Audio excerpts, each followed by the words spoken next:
Hello students, अब हम आगे की साइंटिफिक टेक्निक करेंगे जिसमें सबसे पहली है सिंप्लीफिकेशन।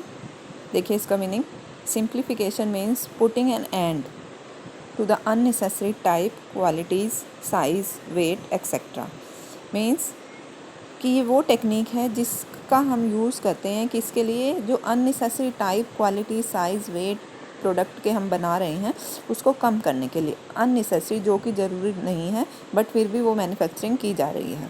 फॉर एग्ज़ाम्पल जो शू आपने देखा होगा, जो आप जूता पहनते हैं उसको देखा होगा, उसका नंबर होता है 1 2 0 3 4 13 14। But company start manufacturing shoe for 0 0.25 0.5 1 1.25। तो इससे क्या होगा, ये अननेसेसरी साइज़ जो है वो इंक्रीज़ हो जाएंगे, जो कि सही नहीं है। अब इसको रिड्यूस कर देना, इसको कम करना चाहिए।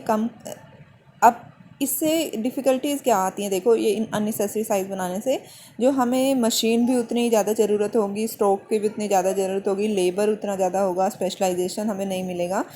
तो इस चीज़ को कम करना, इस अननेसेसरी साइज़ को कम करना, इसको हम बोलते हैं सिंप्लीफिकेशन ऑफ द प्रोडक्ट। इसका ऑब्जेक्टिव क्या था, देखिए इसका ऑब्जेक्टिव था यूज़ ऑफ मशीन को economy, effective economy in use of machine means बचत करना। जब हम साइज़ कम कर देंगे तो क्या होगा, जो हमारी मशीन है वो भी हम उन साइज़ के अकॉर्डिंग ही रखेंगे। अदरवाइज़ हमें ज़्यादा मशीनरी की ज़रूरत होती, ज़्यादा यूज़ होती मशीनरी। सेकंड पॉइंट क्या है, bringing down the labour cost with the help of specialization. की स्पेशलाइजेशन हमें मिलेगा जब हम सिंप्लीफिकेशन करेंगे और जिसके कारण हमारी लेबर कॉस्ट भी कम हो जाएगी। देन इसी तरह से इकोनॉमी इन स्टाफ में भी हमें कम स्टाफ मेंबर रखने पड़ेंगे। इसका एक और एग्जांपल है कि एक यूएसए में पेपर कंपनी थी जो कि different type of papers manufacture करती थी। सिंप्लीफिकेशन की टेक्निक को अडॉप्ट करने से पहले वो 2000 टाइप के पेपर बनाती थी, और जब उसने सिंप्लीफिकेशन को यूज़ किया तो वो 2000 टाइप कम होकर 200 हो गई। तो ये एक एग्जांपल है सिंप्लीफिकेशन टेक्निक का। तो simplification must be use to avail the benefit of the specialization. अब ये जो अगली 4 स्टडीज़ बच्चों तुम्हें आपको दिखाई दे रही होंगी, method study, motion study, time study, fatigue study, इनको हम वर्क स्टडी भी बोलते हैं। सबसे पहले मेथड स्टडी की बात करेंगे। नाम से ही पता चल रहा है मेथड स्टडी क्या है, which is conduct to identify the most suitable method to do a particular activity. एक पर्टिकुलर काम, एक पर्टिकुलर जॉब को करने के लिए सबसे अच्छा मेथड, वे क्या होगा, उसको हम आइडेंटिफाई करते हैं थ्रू द मेथड स्टडी। अब इसके लिए मेथड स्टडी में जो सूटेबल वे है, सूटेबल मेथड है, उसको आइडेंटिफाई करने के लिए हम यूज़ करते हैं प्रोसेस चार्ट का और ऑपरेशन रिसर्च का। That are the tools, we can say tools और techniques we used in the method studies. And what is the main objective behind this study is to find out one best way to doing the job. काम को करने का सबसे अच्छा तरीका ढूंढना जो है इसका ऑब्जेक्टिव है। इन चारों स्टडी में जो क्वेश्चन है वो 1 मार्कर क्वेश्चन भी बनते हैं बच्चों। वो 3 1 मार्कर क्वेश्चन हर स्टडी में बन जाएंगे। Meaning of that particular study, what are the tools we used and what are the main objective behind it. Second, motion study. तो मीनिंग करेंगे हम। मीनिंग क्या है मोशन स्टडी का, it refer to a technique to study the movements those are necessary for doing a well defined job work. इस study से हम, इस टेक्निक से हम ये स्टडी करते हैं कि एक पर्टिकुलर काम को करने के लिए जो नेसेसरी मोशन है, मूवमेंट्स हैं, वो कौन से हैं, और अननेसेसरी मोशन जो मिलते हैं हमें during this techniques, during this study, हम उस अननेसेसरी मोशन को जो है वो एलिमिनेट कर देते हैं, ख़त्म कर देते हैं।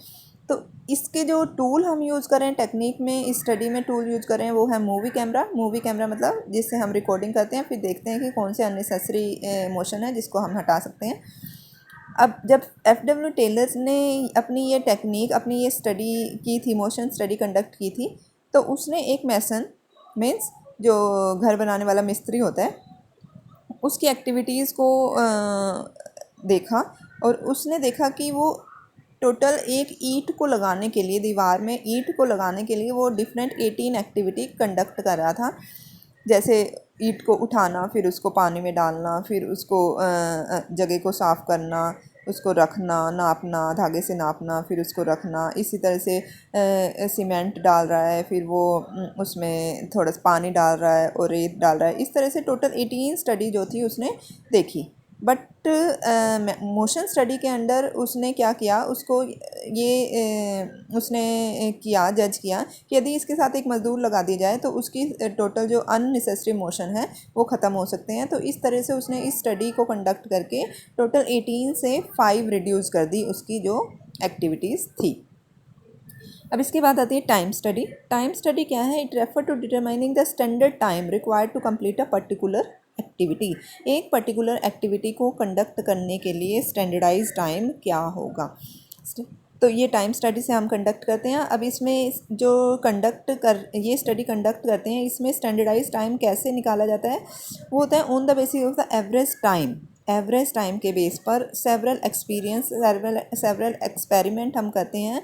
जैसे कि बहुत सारे हमने वर्कर्स को देखा कि एक काम को करने के लिए वो कितना टाइम ले रहे हैं, उनका एवरेज टाइम वो, अब जितने मोस्टली वर्कर उस काम को करने में जितना टाइम ले रहे हैं वो उसका एवरेज टाइम होगा। तो इसके लिए जो टूल यूज़ किया गया वो स्टॉप वॉच था। और मेन ऑब्जेक्टिव क्या था कि नंबर ऑफ़ वर्कर को हमने डिटरमाइन करना था। हमें पता चल जाएगा किसी काम को करने के लिए कितना टाइम है, तो उसके लिए कितने मज़दूर हमें चाहिए वो हम डिटरमाइन कर सकते हैं। मज़दूरों का पता चल जाएगा तो लेबर कॉस्ट डिटरमाइन कर सकते हैं, और साथ में उनको इंसेंटिव प्लान जो देना है वो भी हम डिटरमाइन इसमें कर सकते हैं। That are the objectives of time study. Next हमारी है फैटीग स्टडी। फैटीग मीन्स होती है थकावट। तो फैटीग स्टडी किस लिए कंडक्ट की गई थी? To determine the duration and frequency of rest interval to complete a particular job. एक जॉब को कंप्लीट करने के लिए कितनी बार और कितनी देर का रेस्ट इंटरवल दिया जाए। अब ये रेस्ट किस लिए देना ज़रूरी होता है? ताकि वर्कर जो है वो रिफ़्रेश हो जाए, फुल कैपेसिटी अपनी गेन कर ले और अपना काम फिर से उसी एफिशिएंसी से करने लगे। That are the objective. अब इसमें फैटीग स्टडी में हम बहुत सारी और भी चीज़ें स्टडी करते हैं, जैसे लॉन्ग वर्किंग आवर्स है, पुअर वर्किंग कंडीशंस है, अनसूटेबल वर्क है, unhappy relation with the boss है। तो ये सारी चीज़ें जो हैं वो भी फैटीग जो है एक वर्कर में कर सकती हैं। यदि हम आपका ही एग्जांपल लें तो जैसे आप देखते हैं कि स्कूल में जब 8 पीरियड का टाइम टेबल होता है तो उस 8 पीरियड में आधे घंटे की आपको रिसेस दी जाती है। इसका मतलब क्या है? ड्यूरेशन जो हो गई वो कितनी हो गई? हाफ एन आवर, और फ्रीक्वेंसी हो गई एक बार। इसके अलावा कुछ कई बार गेम्स पीरियड भी दिया जाता है, तो वो भी फैटीग स्टडी के अंडर उसको ही सोचते समय हुए दिया जाता है, ताकि बच्चे रिफ़्रेश हो जाएं, अपनी एफिशिएंसी को गेन कर लें और फिर से उसी रफ्तार से पढ़ने लगें। तो ये फैटीग स्टडी जो है वो भी उसी को भी फैटीग स्टडी ही कहते हैं।